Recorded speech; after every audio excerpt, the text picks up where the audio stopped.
A lion limping through the fog of Tacoma's shipping yard, with an unconscious boy draped across his back.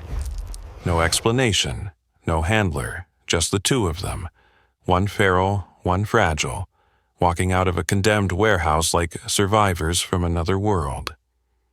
What happened inside, no one knew.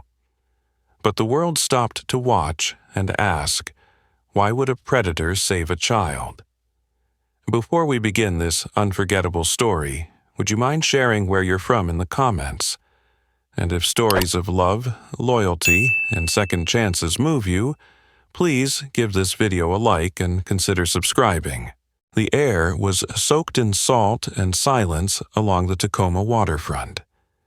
It was one of those March mornings when the fog rolled in thick as soup, smothering the harbor in gray, and even the gulls seemed to stay silent. The city itself was waking slowly, blinking beneath cloud-filtered light. Cranes loomed like giants in the mist, and rows of shipping containers stacked like forgotten memories waited in stillness. Matthew Brody had walked this port every morning for 28 years. At 56, he moved slower than he once did, his left leg stiff from a fall-off scaffolding in '09. He wore a fleece-lined jacket over flannel, gloves with holes in the thumbs, and a Seahawks beanie tugged low over gray-flecked red hair. Quiet and methodical, he rarely spoke unless necessary, and trusted instinct over protocol. That instinct prickled hard when he heard it, the steady, deliberate scrape of something heavy moving over gravel. Then a low growl that hummed not in his ears but in his bones. Between two containers, a shadow emerged. At first, Matthew thought it was a trick of the fog, but as the figure stepped into the clearing, his breath locked in his chest. A lion, a fully grown male, massive and golden, though his fur was matted with ash and blood. He limped badly, dragging one rear leg, and across his broad back, balanced with strange gentleness, was a boy. The child looked no older than 9. His limbs hung limp on either side of the lion's frame, his jeans torn, 1 foot bare. Blood smeared the boy's temple, and his face was ghostly pale. His chest rose only slightly with each breath. The lion did not seem to notice Matthew, or perhaps he did and simply didn't care. There was a quiet resolve in the beast's movements, as though he carried not just a boy, but a mission. Matthew stumbled backward, then reached for the emergency call button clipped to his belt. "Dispatch, we got a live lion in the south yard, and he's carrying a kid." By the time Detective Aaron Madsen arrived, the port had turned into a hornet's nest. A line of squad cars and ambulances had formed outside the security perimeter, lights flashing through the fog in pulses of red and blue. Officers stood in a wide semicircle, guns raised but hands trembling. News drones hovered overhead, adding to the chaos, and in the center of it all, unmoving, unbothered, sat the lion. Erin stepped out of her cruiser, eyes narrowing behind square tortoiseshell frames. She was 42, tall and lean, her long chestnut hair tied in a low braid.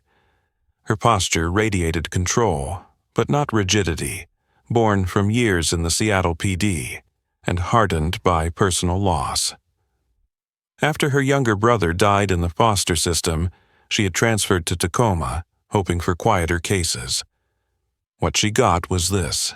She walked calmly past the first responders and stopped 5 feet behind the front line. The lion sat near the edge of the docks just before the waterline. The child, still unconscious, rested along his back.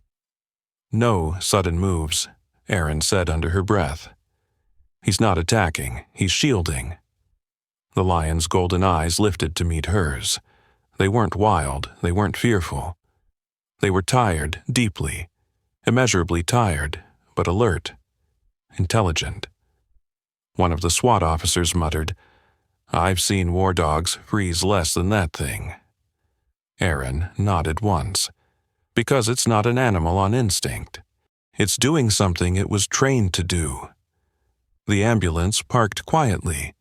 A petite medic with calm hands and soft curls stepped forward, Sarah DeWitt, 35. Known for her calm demeanor and sharp instincts, Sarah had worked both human and animal trauma cases and volunteered weekly at Tacoma Wildlife Rescue. Her soft voice had a way of settling even the most frightened patients. She crouched slowly, setting down a medical kit and an IV pouch halfway between her and the lion. "We want to help him," she said gently. The lion's ears flicked. Then, in a movement so slow it was almost reverent, he lowered his chest to the ground and shifted, allowing the boy to slide down carefully onto the dock. It was not a release, it was a handoff. Sarah was there in seconds. Pulses low, skin's clammy, BP's dropping, but he's alive. Her voice was steady. She fitted an oxygen mask to the boy's face. "We need to ID him." Aaron knelt beside her, brushing back the child's hair to look for any identifying features. That's when she saw it. Just behind the boy's right ear, faint but clear in the early morning light, was a tattoo. A sun split in half by an arching eye, etched too precisely to be random. Aaron's jaw tensed. "I've seen this before." She rose slowly, turning to the officers nearby. "Get me the files from the Dawson case, and the other 3 missing kids. I think we just found number 5. The lion, unnamed at this point, remained lying down beside the boy, his body positioned protectively toward the gathering crowd. He did not growl again, but his gaze tracked every motion, every footstep, every breath. Sarah checked vitals once more and looked up at Aaron. "We have to move him. He needs fluids, imaging." Aaron nodded, but held up her hand. "Not yet." She turned back toward the lion. "If we separate them now, we might lose them both." The fog hung heavy still, but in that moment, it felt like a veil lifting between 2 worlds, one where beasts roamed wild, and another where, perhaps, not all of them were meant to be feared. The lion's breath came slow and deep. He didn't move, but his tail flicked once in rhythm with the boy's shallow chest rise. They were connected. That much was clear. Aaron took a step forward, crouched low, and said just loud enough to reach him, "Who are you?" Zion didn't resist. When the wildlife team finally stepped in, calmly, cautiously, and with a clear path to Logan's unconscious body, he rose with stiff dignity and stepped aside on his own. His gaze lingered on the boy as paramedics lifted him onto the stretcher. The lion's amber eyes didn't flicker with fear or confusion, only something older. A recognition. A promise kept. The temporary wildlife holding facility on the eastern edge of Tacoma wasn't much more than a converted stable wrapped in chain link and silence. The air inside was thick with antiseptic and damp pine wood. Here, Zion was given a separate pen, padded and partially open to the sky. He paced only once, then lay curled near the far corner, where the shadows were deep and quiet. That's where Jacob Reed found him. Jacob was 39, tall with a barrel chest and thick beard. He kept combed more out of habit than vanity. A faded marine tattoo peeked from under the rolled sleeve of his flannel shirt. His gait had a slight hesitation to it, a lingering consequence of an IED in Kandahar. He had worked at the facility for 3 years, preferring animals to people, and still flinching at sudden noises. Most knew Jacob as quiet, maybe even standoffish. But animals didn't care if your eyes were tired or your voice cracked when talking about your past. He stood outside Zion's enclosure for almost 10 minutes before the lion lifted his head. Jacob didn't speak, just lowered himself to one knee, arms resting on his thighs. The lion's eyes tracked him, but again there was no growl, no defensive posture. "He's not wild, Jacob said aloud, to no one in particular. He reached for his tablet, scanned the behavior notes, then flipped to his own logbook, an old-school leather-bound journal he never let out of sight. His eyes narrowed. Military gait, tolerance to humans. Posture indicates obedience training. Jacob slid his gaze to the scar beneath Zion's shoulder fur.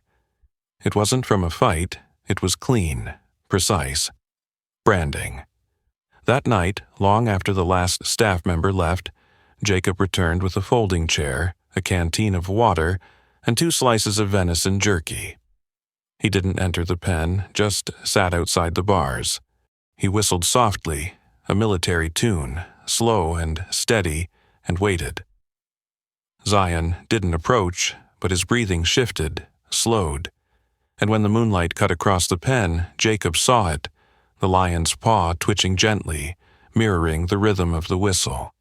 "You were trained," Jacob murmured. "Someone made you forget who you are." Elsewhere in the city, Detective Erin Madsen leaned back in her office chair, the flickering monitor casting pale light across her face. Her desk was buried under reports, folders, and a single photograph, a boy with dark hair seated on the back of a lion. Logan was still unconscious at Tacoma General. The doctors had confirmed trauma, blunt force to the head, early-stage dehydration, no recent food in his system. But it was the symbol behind his ear that gnawed at Erin's thoughts like rot. She flipped open her encrypted drive and pulled up the old case file from 8 months ago, one of the 4 missing children. No connections, no ransom, no leads. Each child had lived in or near group homes before vanishing. No shared relatives, no overlap in foster records, all under 10 years old. But then came the outlier, a digital artifact flagged in a child welfare database, one file, long deleted, recovered by accident during a citywide server purge. The name on the file was Green Pines. She pulled up the metadata, location unknown. Last activity logged, May 2018, closed due to unspecified incident. Her fingers hovered over the keyboard. Then she typed in a keyword from memory, awakening flame. Nothing, no state registry, no nonprofit listing. Just fragments.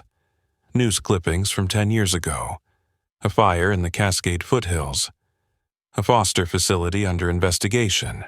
One obscure blog post that described ritual purification using animals. And a footnote, "Children of Flame carry no names, only light." Erin's skin prickled. She reached for the landline. "This is Detective Madsen. I need a warrant request for unsealed foster records, and send someone to track down anything linked to Green Pines. I don't care how deep it's buried." Back at the Wildlife Center, Dr. Karen Joe, a behavioral ecologist, joined Jacob at Zion's enclosure. She was in her early 50s, tall and poised, with streaks of silver in her black hair tied into a loose bun. Sharp-eyed and cautious, Karen had a reputation for balancing instinct with science. She specialized in apex predator rehabilitation and had been called in from Olympia once reports of the lion's behavior began circulating. She observed Zion through the bars for several minutes before speaking. "He's not just trained, he's bonded." Jacob glanced at her. "You see it too?" Karen nodded. "Yes, and he's not here by accident." She approached the bars, squatted slowly, and held up a small mirror. Zion didn't flinch, but his eyes tracked the reflection. Karen frowned. Pupil response consistent. Alertness intact. No overt aggression, no fear either. She turned to Jacob. "We need to test for stimuli recognition. Try basic verbal commands tomorrow. I want to know who trained him and what for." Jacob crossed his arms, jaw clenched. "I don't think it was for zoos." Meanwhile, inside Tacoma General Hospital, the sterile silence of the pediatric ICU was broken only by the quiet hum of machines. Logan remained still, a thin line of tape holding the oxygen cannula under his nose. His left hand twitched once during the night, just enough for Nurse Emily Tran to notice. Emily was 29, Vietnamese American, with short-cropped hair and round glasses. Gentle and meticulous, she was known for humming lullabies under her breath as she worked. She leaned close, gently adjusting Logan's blanket. When she brushed his ear, her eyes paused at the tattoo again. She snapped a photo, filed it into the system, and whispered softly, "Wherever you've been, little one, you weren't alone." She didn't know about Zion, not yet, but she could feel it, the way Logan's fingers clenched when someone raised their voice in the hallway, or how his heart rate steadied only when the room quieted completely. By dawn, Jacob stood once more outside Zion's pen. He brought a shallow bowl of broth, set it gently inside, and stood back. Zion rose slowly, limping less than yesterday. He approached the bowl, sniffed, and then looked up, not at Jacob, but into him. Jacob didn't blink. "You were part of something, I can feel it." The lion ate, one mouthful at a time. Then, when he was done, he sat, posture tall, regal, steady. Karen stepped beside Jacob. "He's remembering." Jacob nodded. "Let's help him finish."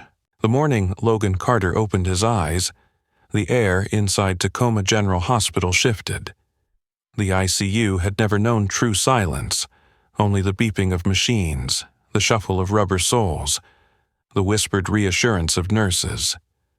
But when Logan blinked into the filtered light pouring through the blinds, the hush became reverent. A breath held. He didn't speak. Nurse Emily Tran was the first to notice. She had just finished checking his vitals when his eyelids fluttered. Short, slender, always wearing colorful sneakers and a pin with a smiling sun on her scrubs, Emily approached with the gentle focus of someone who knew how fragile children could be.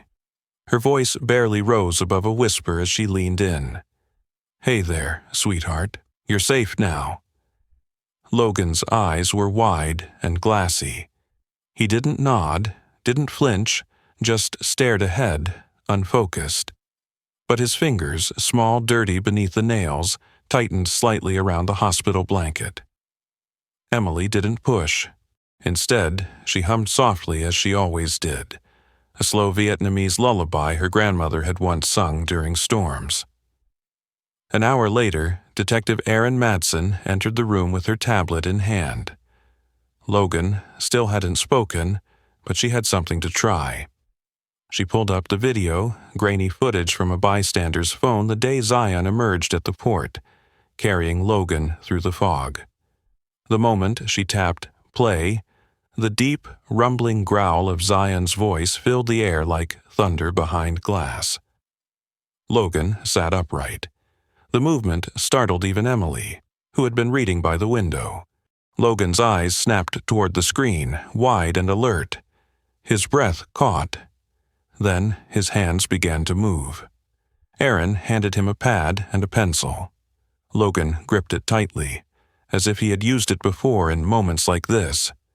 With urgency, he began to draw, not slowly, not cautiously, but with the fast, desperate motion of someone trying to be understood without words. The first image was unmistakable, a lion. Not stylized, not cartoonish, but solid. Regal, his mane sharp, his body poised. Next came a symbol, simple but haunting. A sun split in two, with an eye in the middle. The same one tattooed behind his ear. Erin glanced at Emily. He remembers. Later that afternoon, the media storm erupted. News outlets across the country picked up the story. A lion saving a child from a condemned warehouse. A mysterious mark behind the child's ear. A city with 4 still missing children. The public demanded to know why Zion had been locked up when he had done nothing but protect. Social media exploded with hashtags. Let Zion roam. The Lion and the Boy. Justice for Logan. And so, under mounting pressure and the evaluation of 2 behavioral specialists, the Wildlife Commission made a reluctant decision. Zion would be transferred to a temporary wildlife sanctuary, Oakwood Reserve, 50 miles northeast of Tacoma. It wasn't much. A gated section of state-owned forest with open fencing and a small enclosure for sleeping quarters. But it would be his for now. The man overseeing the transition was Dr. Nolan Graves, 47, lanky and sharp-angled, with a peppered beard and an absent-minded professor air. He had worked with big cats for over 2 decades and was known for his odd wardrobe choices. Today, he wore a mustard yellow fleece over floral cargo pants. Despite his quirks, he was a pioneer in trauma rehabilitation for rescued wildlife. Zion arrived in silence, guided into the enclosure without sedation, his eyes calm, his pace deliberate. Nolan observed him from the edge of the habitat. "This lion has seen things most of us couldn't survive," he said quietly to Jacob Reed, who had insisted on accompanying the transfer. Jacob, as always, was unreadable. "He still stands?" Nolan nodded. "That's the difference between survivors and ghosts." 3 days later, Aaron made the call. "Jacob, I think Logan needs to see him." Logan hadn't spoken a single word since waking up, but his drawing pad was filled. Every page featured Zion. The lion standing in front of trees, the lion in front of gates, and on one page, Zion standing at the edge of a forest clearing beneath a twisted oak tree, a strange bunker drawn behind him. Jacob didn't hesitate. "Bring him." Aaron arranged for Logan's transport out of the hospital, with Sarah DeWitt accompanying. The petite medic, now deeply invested in Logan's recovery, had barely left the hospital since the incident. Sarah's warmth wasn't a performance. It came from something real. After losing her younger brother to leukemia 10 years ago, she had devoted her life to tending the wounds she could still reach. She rode in the back seat with Logan, who clutched his sketchbook tightly. His eyes were locked on the trees as they passed. As the gravel road to Oakwood bent around the last hill, Logan sat forward, almost trembling. And when the car stopped, he didn't wait. Before anyone could speak, Logan opened the door, his bare feet hitting the dirt. He ran quietly, quickly, through the gate and into the open reserve. Zion was lying in the shade of a tree. His ears perked at the sound. And then he stood. Logan didn't pause. He crossed the space between them and threw his arms around the lion's neck. Zion didn't move, didn't breathe heavy. He simply lowered his head, mane brushing against the boy's cheek, and closed his eyes. Aaron watched from the fence, breath caught in her throat. "That's not instinct, that's love." Sarah nodded beside her. He remembers. Later that afternoon, while Logan slept curled beside Zion's massive frame, Jacob quietly flipped through the boy's sketchbook. He paused at the final drawing, a symbol at the center of a ring of oak trees, and behind it, a bunker door. Above it, the words scribbled in uneven letters, "This is where they made us forget." Jacob looked up. The trees surrounding Oakwood were thick and old. He knew these woods, grew up near them, and he had seen that tree before, the forest pressed in around them, oak branches curling above like silent sentinels. The morning fog hadn't fully lifted, clinging to the damp earth and muffling every footstep. Aaron Madsen walked in front, flashlight in one hand, pistol holstered but ready. Her boots made soft crunches on the blanket of old leaves. Behind her, Jacob Reed moved with steadiness, a thick canvas pack slung over his shoulder.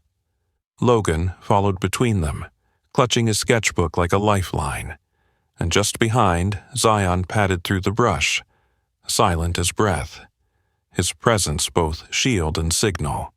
They had followed the image Logan drew, trees twisted in a crescent, a low slope hidden in moss, and the faint outline of a door buried in the ground. Now, standing before it, they could see the match was exact. The old church that had once loomed nearby was now a ruin. Its bell tower collapsed inward, vines overtaking what remained of the stained glass windows. At its base was the slab, a rusted steel hatch half buried in ivy. The door groaned faintly when Jacob pressed his hand to it. "It's real," he muttered. Erin motioned for silence and knelt by the edge. Her fingers traced the lock, broken, but recently disturbed. "Someone's been here, not long ago." Logan stepped forward, pointing to a faint shape on the door's surface, the same sun and eye symbol inked behind his ear. Jacob retrieved a pry bar from his pack, braced it under the rusted seam, and with a heave forced the hatch open. A waft of cold, stale air rose like a buried memory. "I'll go first," Erin said. The ladder creaked under her weight as she descended into darkness. One by one, the others followed. Zion leapt last, landing with a heavy thud that echoed off the stone. The air below was heavy with mold, dust, and something faintly chemical. The corridor they entered stretched low and narrow, lined with broken lights and pale tiles stained with time. Pipes ran along the ceiling like veins in reverse. Sarah DeWitt had insisted on staying behind at the sanctuary. Logan needed space, she said, and she trusted Jacob more than anyone to protect him. But she had sent a small first aid kit and a walkie, her voice firm as she handed it off. "If that boy flinches, you call me." As they moved deeper, Logan clung to Zion's side, fingers lightly grazing his mane. The lion's body remained tense, his steps precise. Jacob kept glancing between them, alert for anything unnatural. At the end of the corridor stood a sealed door with a keypad, now dark and dangling. Erin stepped forward and pushed. It gave way with a screech. The room beyond was larger, filled with metal cabinets, overturned desks, and scattered files. Dust floated in golden shafts of flashlight beams. They split up. Erin rifled through cabinets labeled Intake. Jacob scanned old VHS tapes with faded titles. Phase 1, Reinforcement, Group Trial. 6. Logan walked quietly to the far wall. There, half crumpled, was a faded photograph pinned under a rusted clip. He pulled it free and stared. It showed 2 children, a boy and a girl, both around 6 years old, standing beside a lion cub. The boy's face was his own. The girl, slightly taller, had dark braids and a small dimple on her right cheek. Jacob stepped up beside him. "That her?" Logan nodded. Then, finally, he spoke. "Lena." It was a whisper, a breath, but it rang louder than any roar. Zion approached, sniffed the photo once, then turned toward a second door across the room. He growled, low and steady. Erin swung her flashlight. A second chamber, smaller, darker. Inside, rows of bunks and more cabinets. On one of the beds sat a decayed clipboard. Erin picked it up, her gloves brushing against brittle paper. Assigned subjects Carter L., Phase 2. Initiate. Jacob's voice was tight. They separated them and tried to reprogram them, Erin muttered. She opened another drawer and found files labeled with first names only, each marked with red stamps, conditioned, released, or retained. They weren't just taking kids, she said. They were remaking them. She opened a final drawer. Inside was a binder marked Sunlight Doctrine. Within, printed scripts of indoctrination routines, behavioral reinforcement charts, and pages describing ritual purification, sessions designed to pair children with animals under extreme psychological stress to force bond creation. Jacob exhaled sharply. Weaponized trauma. Footsteps echoed faintly outside the hatch. Everyone froze. Erin raised her pistol. Jacob turned off his light, but it was Zion who reacted first. He moved to the corridor, tail low, growling not in aggression but in warning. Then silence again. Erin stepped forward and radioed to Sarah. "We found it. You were right. Call Federal. This is bigger than we thought." Back above ground, the sun had shifted, casting longer shadows over the broken church and the surrounding trees. Logan sat on a fallen log, sketchbook open. He drew the photo he had found, from memory this time, himself, Lena, and a younger Zion. The lines were careful now, precise. Jacob crouched beside him. "We'll find her, kid, I swear it." Logan didn't speak, but he leaned into Jacob's shoulder, quiet, trusting. Erin stood nearby, watching the ruins, her phone pressed to her ear. "Special Agent Marks? Yes. I need a team in Oakwood. Now." Zion stood at the tree line, staring back toward the church. His breath came slow, and behind his eyes was something deeper than pain, recognition. This was where they had broken him. But not completely. Not enough to keep him from remembering. Not enough to stop him from leading them here. The raid began just before dawn. By the time the first ray of light pierced through the pines surrounding Oakwood, Federal agents had already swept through 3 former compounds tied to the awakening flame. Led by Special Agent Naomi Velez, a calm but fierce woman in her early 40s with sharp cheekbones and eyes like glass, the operation moved like a silent storm. Naomi had spent years dismantling fringe cults and black market adoption rings across the Pacific Northwest. Her gray combat jacket bore no name tag, only a small silver pin shaped like a broken sun. She read the files Erin had provided, studied the photo Logan had drawn, and listened carefully to every account. She didn't dismiss the lion. In fact, she respected him. "Sometimes the truth comes with claws," she told her team. It was a barn on the edge of Snoqualmie Pass where they found the girl. Lena. She was discovered in a crawlspace beneath rotting floorboards, silent, thin, but alive. She had been hidden in a makeshift chamber, along with 3 other children, all unregistered, all marked with the same faint symbol behind their right ears. Lena was 9, slightly taller than Logan, with long black braids and cautious golden-brown eyes. She didn't cry when they found her. She simply asked, "Is Zion with you?" The reunion happened under a pale sky at Zion's sanctuary. It had taken nearly 4 weeks for Lena to begin speaking beyond short questions. She didn't like enclosed spaces, and she flinched whenever someone raised their hand too quickly.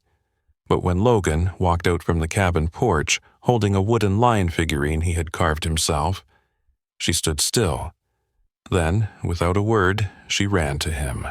They didn't speak at first, just held each other. Logan's hand found hers the way he had once done in a photo, and Lena leaned her head to his shoulder. Zion stood at a distance beneath the oak tree, but the moment Lena turned and saw him, she broke into a run again, this time toward him. The lion lowered his great head and met her halfway. Jacob Reed stood by the fence, arms folded over his chest. His beard was longer now, streaked with gray, and he wore his favorite canvas jacket patched with duct tape near the elbow. Next to him, Sarah DeWitt wiped away a quiet tear. Her eyes had softened since the beginning of all this, still alert, still protective, but more open, more trusting. "Think he remembers her?" she asked. Jacob nodded. He never forgot. The new center, funded by anonymous donations and a quietly supportive federal grant, was named Zion's Refuge. Built from the remains of Oakwood's outer structure and expanded into the forest beyond, the facility wasn't a prison, it was a haven. Children who had escaped or been rescued from similar programs began arriving in the weeks that followed. Some were silent, some were angry, some had stopped believing in anything, but all of them had one thing in common: they gravitated toward Zion. Though technically still under wildlife protection law, Zion was granted a unique exception: supervised, free-range status on the sanctuary's land. He had a GPS tag sewn into his collar, but no one monitored him closely. He rarely left the shaded circle near the oak trees, and he never wandered far from Logan or Lena. In one corner of the property, a mural was painted by the children over several weeks. It showed a lion standing in a ring of light, 2 children beside him, and a forest blooming in the background. Above it, the words were painted in crooked but determined lettering: "He never left us." Erin Madsen returned one morning in late October, wind cutting through her coat as she stepped out of the black SUV. She hadn't worn her badge since the case ended. She was on indefinite leave, sorting through her mother's estate and visiting old case files she had long ignored. But today she came with something new: a sealed box labeled "Recovered Evidence, Green Pines Compound." Inside were documents, audio tapes, and a handful of photographs. She placed the box on Jacob's desk inside the sanctuary's central cabin. "I thought maybe the kids might want to decide what to do with these," she said. Jacob looked at her, then nodded slowly. "Thank you for everything." Erin smiled for the first time in months. No one should carry their pain alone. She stepped back outside and watched as Lena led 2 younger children along a path toward the edge of the woods, where Zion was curled up in the tall grass. Logan sat nearby, sketching silently. Every now and then, his pencil paused, and he looked up at the lion. Then he'd smile and go back to work. Erin turned to leave, but not before hearing the quiet voice behind her. It was Logan. "He never left me." That evening, the community room inside the sanctuary was lit with warm amber lanterns. The children gathered in a circle, taking turns reading from journals, showing drawings, or simply sitting in the glow. On one wall, a plaque was installed beside the mural. It read, "To the ones who roared, not in anger, but in love. To those who were silenced, but not lost. And to the lion who stood between the darkness and the light, you are home now." Zion lay in the center of the circle, his breath steady, his eyes soft. Lena leaned against his shoulder. Logan curled near his front paw.